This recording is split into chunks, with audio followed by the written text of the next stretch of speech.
Hi there, this is my channel, Jaru Walks. In the year 2024, I will embark on an epic walking journey across the United States. My plan is to walk 8,000 miles across the US 3 times, via the Appalachian Trail, the Pacific Crest Trail, and the Continental Divide Trail. In the hiking world, this is known as a calendar year Triple Crown, and has only been completed by a handful of people in history.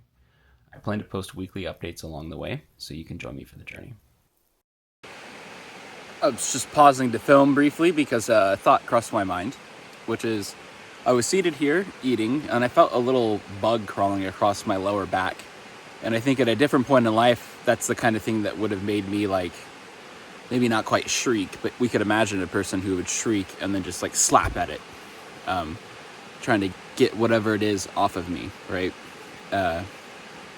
And when I felt it, my natural instinct was just to take my hand and put it back there, and whatever it was, to gently brush it off of me. And it could have been a centipede, it could have been a spider, it could have been anything. And in fact, I don't know what it is because I didn't even look once it got off of me. Could have been an ant. But things like that don't really scare me anymore. Sure, an insect could bite me, but generally speaking, I found that insects do that when you actually swat at them. When they actually fear for their life, they strike back. You're actually a lot safer if you just gently brush it off. The number of times that I've seen actual different types of insects, spiders, this or that, if you just gently brush them off, they recoil up, because they get scared. You can literally see a spider if you take a little twig and you poke it, as I've done on this trail, to kind of encourage it to go the opposite direction, to not walk towards me. They either go sprinting away or they scrunch up and curl up, almost like a tortoise into its shell. But I've never seen the spider ever attack the twig. They just get scared and they run away. I've encountered 3 bears on the trail, and each time I never saw the bear first. I heard just a thunderous twig snapping, and I look up and I see the bears just running up the nearest hill to get away from me. I've encountered now 2 moose on trail. One comes running right up next to me when I'm under a tarp, and it stops, and I can hear it breathing right next to me, right outside the tarp, almost as if it's looking at me curiously, but I can't see it through the tarp at this point, so I don't know what it's doing. And then it just starts trotting again. The other morning, I woke up to the sound of a heavy animal approaching me, and by the time I opened my eyes up and I looked, it had already seen me and turned around and was walking quickly back up the hill to get away. And it was a moose, and I was lying there cowboy camping. I had no tarp over me. It was just more or less, I open my eyes and they're groggy, and I look, and then I see the back of a moose walking away. So it had come right down the hill, right to where I was, and then it turned right around and went right back up the hill. And so, of course, I had the experience the other day with the goshawk where it was attacking me, but I would say that, it has babies, and presumably I was walking towards its babies, and it's equivalent to swatting at a wasp, or swatting, at some animal that then responds defensively. And so the thing that I've seen, from insects to spiders to small ground animals to big animals that could actually kill me if they wanted to, none of them have ever just gotten scared and then attacked me. The goshawk might be the only exception, but even then I'll give it room because I assume it had babies on the trail or near the trail, and I kept walking towards them. So the key point here is the animals are actually, I would say, fairly kind. They don't attack other things for no reason. They only do it if they actually feel threatened, or if they literally need to do it to survive, like a coyote catches squirrels or catches smaller animals to consume. So if it's to be consumed, they're kind of merciless. They'll come and eat you slowly. But outside of that, they're not trying to start a fight with anybody. In fact, they're always trying to disengage from the situation. And I think evolutionarily that actually makes perfect sense, because if you're the sort of animal that just attacks you every time you even approach them, it's kind of like you're the person everybody hates on the block, and I just evolutionarily that would not be an advantage, that would be a disadvantage. And so there's this kind of code of, I would call it almost like kindness and understanding between animals, where it's like you can see it occasionally, like with deer that I've encountered on trail, especially on the Arizona Trail. I would approach them when I saw them with kindness, and you could see a lot of the deer just turn and run away. But some of them would just kind of look at you and kind of assess the situation, and they would kind of recognize, this guy seems like calm and non-threatening. I'm just going to keep doing my thing, but I'll keep an eye on him.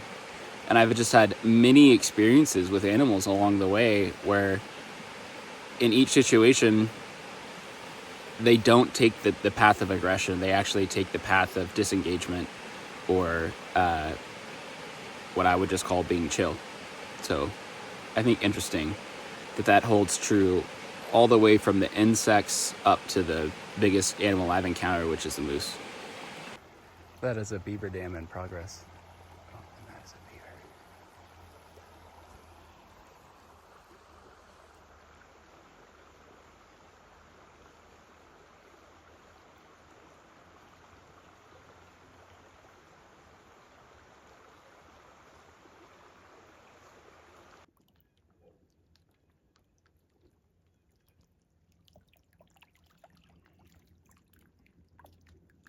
All that stuff to do that other stuff, and I'm not gonna do it. Yeah. It's just too much weight. Pretty cool, man. Basically, you're the first Sobo of the year. It's an honor to meet you. First Sobo of the year, Southbounder. Oh, really? Yeah. Oh, cool. Yeah. What's your name? I'm Night Shift. Night what? Night Shift is my trail name. Night Shift? Yep. Oh, cool. Super nice to meet you. Yeah, nice. Okay, that was, to me, super fun. So I'm walking down the trail, and then I hear a guy like, hey, and then I'm like, oh, shit. Like, I look over, and it's Mike, who's just hanging out. He's like smoking a cigarette, playing kind of like Texas country music, camping out. And then I was like, what are you doing out here? He's like, oh, well, I'm hiking southbound. And I was like, nice, when'd you start? He's like, well, I started today. I was like, well, you're the first southbounder that I've met who started in 2024. So you're the first Sobo. And he's like, really? I was like, yep. I mean, it's literally true. Like, I would know. I've met every single person coming south. I mean, I guess they could have passed in the night or something. But so anyway, that's fun. Just met who I think is the first southbounder.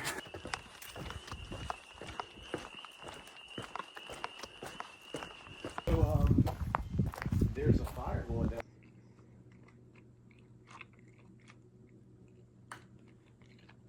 This food is so good.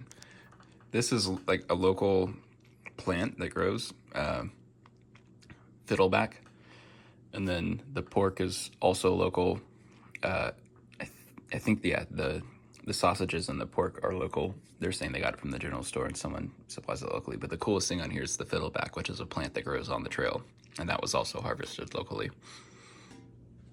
And let me know whenever you're ready, and I'll get those pancakes on. Make sure they're nice and hot for you. Perfect, thank you. The other good part of staying at Shaw's this morning is that it's Memorial Day, and the Memorial Day parade works its way around the backside of the house.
Okay, so I just left the sauna there, which was made partially from a tree that collapsed in their yard. This is the neighbors of the people who run Shaw's hostel. And so the death of the tree gave birth to that sauna. And if you've never been in kind of a more natural sauna, they have a wood-burning stove inside with a large cauldron on top where you put river rocks. Those river rocks heat up, and then you pour water and natural oils. They use like eucalyptus oil. So the aroma fills the room, and then you start to sweat. And then in the process of sweating, like afterwards, you would usually either like do a cold plunge or hop in a shower to clean the sweat off of your body. But then it's kind of like the feeling of a runner's high afterwards, or the feeling you have after a cold plunge, where you just feel awake and alive afterwards.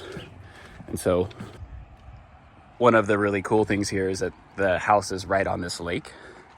And so you can just do the sauna and then walk right out to this dock and dip into the lake, which is what I'm gonna do right now. Ooh. Mm-hmm.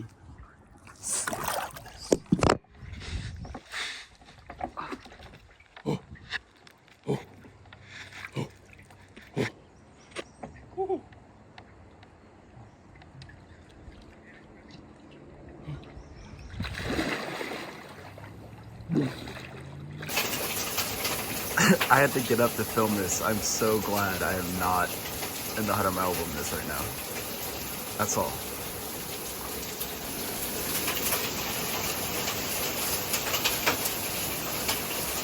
Now it's hailing. Oh my god, I'm still so glad I'm not in that. So I normally don't just film a random video in a bedroom in a hostel, but it just crossed my mind. It has been raining hard for hours. Like, it's a steady rain, and then it's almost like someone pushes their foot on the gas pedal on a car. I mean, like, rain as heavy as you could imagine is how hard it'll drop for like 30 minutes, and then it goes back to kind of a steady rain. That's been going off and on all day today since about 9 a.m. this morning, and especially intensifying so far over the night.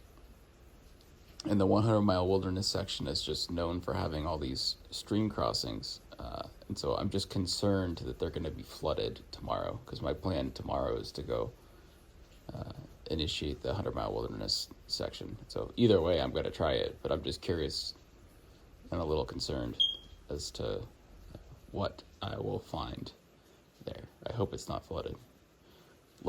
So I just parted ways with Poet, Hippie Chick, and Longshot at the Shaw's Hostel. Big shout out to all three of them. That was, I don't know, just like, I've already said, I think maybe the Notch Hostel was my favorite hostel on the AT, and the Shaw's is like every bit as amazing, and just in a different way. Those are my two favorite hostels. The Notch has this warm hiking community, and I was able to spend maybe a day and a half there collectively, just kind of getting a sense of what this space is about. And to me, it's about community. And then the Shaw's is about family. And so they just have the nicest family, and they just kind of, just like radiate good energy in that home. And I can see how they take care of the hikers in a way that's like family.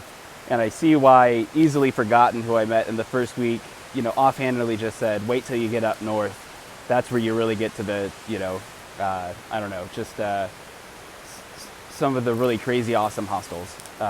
And like, I don't want to compare, because at the same time, every hostel has been amazing to me compared to doing the Arizona Trail where there were no hostels. But even not compared to that, every single hostel has been amazing and such a part of the experience. I was kind of annoyed initially that I'd have to stay in hostels on the Appalachian Trail.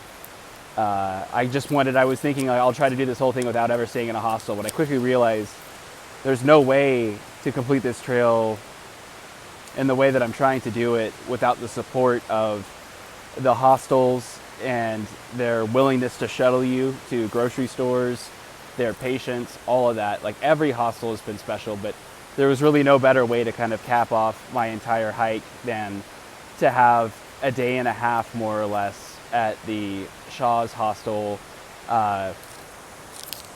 Yeah, just hanging out with the family and not really doing much, just kind of enjoying the moment. So yeah, I just really, really, really enjoyed my time there. So I just wanted to give them a big shout out, because that was the right way to end what was, I think, maybe the AT hostel experience, community experience, and to segue into the 100 Mile Wilderness, which I'm now officially in, starting sometime around like 5 p.m. this afternoon. And, you know, people are saying, oh, you're in the home stretch now, you know, it's all, you know, metaphorically downhill from here. But my big philosophy with hiking that's emerged so far, or my philosophy or observation on hiking so far is it's not over till it's over. And the trail always has one more FU for you around the corner. And so last night, it monsoon rained. It was some of the hardest rains I've ever heard in my life. Maybe in Maine it's not that special, but it was like someone was putting the gas pedal on the rain, and then it would subside. But when it subsided, it was already a rain that was ultra heavy. But what was remarkable was it wasn't like a shower that just came and lasted 30 minutes. It just kept going all night, and the gas pedal would go on and it would come off, but it was just raining all night. And so now already so many sections of this trail are just like you're walking in water and it's flooded. And these giant rocks, they're just like butter again. You know, like every single rock, I have almost slipped so hard so many times at this point, but it is what it is. It's just the AT. You know what I mean? What can you say? How could it end any other way than to have a monsoon rain? And now you've got flooded creeks everywhere in the last 100 miles. And every root, every rock that I've cursed about having to step over now is like it's covered in butter. It's just, to me, it's perfect. I wouldn't have it any other way. Thanks, AT. So just quickly showing you, this is Little Creek Crossing 1. So creek crossing numero uno here.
So it's very hard to figure out where to cross here. The trail says to cross right there, but there are a bunch of boulders that in lower water seasons would poke out the top of the water.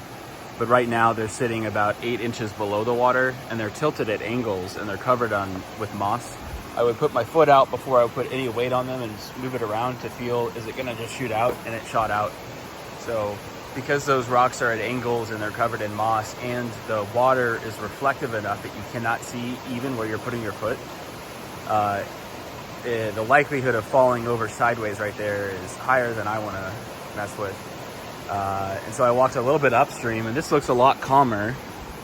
But I went out and I stuck my trekking pole in, and the water came up to right about there on my waist. And I cannot see the bottom.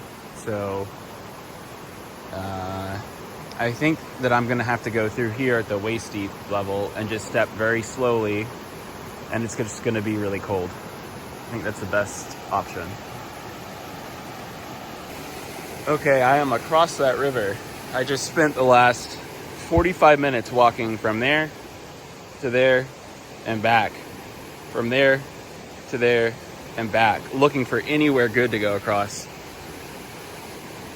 There were all these giant boulders there covered in moss, and then once you get to the middle, it drops down to waist level, and the force of that water is enough to knock you sideways. It doesn't look like it, but once you get deep enough in, it will knock you sideways. Here is where does the AT want you to cross? Yeah, right up there. Here looks good with these boulders. It's a really narrow gap, but that's the strongest point in the river in terms of how hard it's pushing against you. Here is the widest section, and you got rocks right there, but then you take one step down off the rocks and you come in up to about here above my waist. Then you take another 2 steps forward, and then the water comes up to here. Wasn't expecting that, so that knocked me sideways. Then I just jammed my trekking poles in at an angle, holding me in place. And so I slowly, with not facing the water this way, but turning this way, so that there's like a knife blade cutting through the water. There's less force on me, less surface area exposed to the water. And so I just it's a less stable way to cross, but I cross that way. Then there's this giant boulder here which shoots down into the water. And maybe you can see, maybe you can't see, but it's just like on a plane, it keeps going in. But that thing is covered in butter. It's covered in butter. And so I get my feet up on it, and I get myself up out of the water, and it is like, okay, I can stand there. But now I'm like, crap, I'm standing here. I don't want to go back that way. And I come up, I find traction on the rock. I find a line where the rock is more like this, the metamorphic is turned sideways, and you can actually get some grip, some traction on that. So I walked that line all the way up, and then I got to here. And you can see how wet I am. I'm wet up to right about here from crossing that creek. So that was one of the sketchiest things that I've done on the AT. Again, I don't think anything bad would have happened, but do you want to get washed down that stream? Keep in mind, it's like that water is maybe 5 to 6 feet deep, and once you're washed sideways, the velocity is so high, it's not like you're gonna get your body turned back upright and stand on the rock. So about 5 or 10 miles into the 100-mile wilderness, I discovered that I had dropped my power bank on trail, and Touches the Clouds had actually recovered it behind on trail. So I'm hoping to get that returned back to me, my 2 power banks. But what that's meant has been for the entire 100-mile wilderness, I'm now navigating it without cell phone and luckily I had a paper map covering the 100-mile wilderness. I had to immediately turn my phone off because it only had a 9% charge remaining on it, and I'm currently at 8%. And so I'm just filming this one video right now because I'm at the summit of Whitecap, and I wanted to show what I'm looking at. If I'm not mistaken, this is my first view of Mount Katahdin.